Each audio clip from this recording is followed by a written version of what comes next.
when we get offended by someone and we allow our hearts to be wounded, okay, I'm not saying things aren't offensive, but when we allow that offense to sink into our soul, it starts to take up a place in our mind and our heart, and we meditate on it, we think about it, and that's what Paul's going to talk about in the next several verses. He's going to start talking about don't be anxious for anything.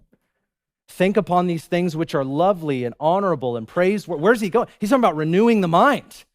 But he first starts with dispute. I think it's all connected, even for people in 2025.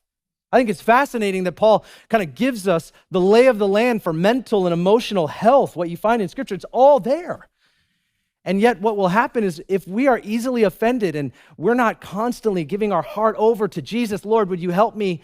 I don't want to be insensitive, but I don't want to be oversensitive to things that really aren't that offensive. So when we are, and if we are easily offended, we are easily controlled, and we'll hear that voice and it will control us. That voice will tell us where we go and where we don't go.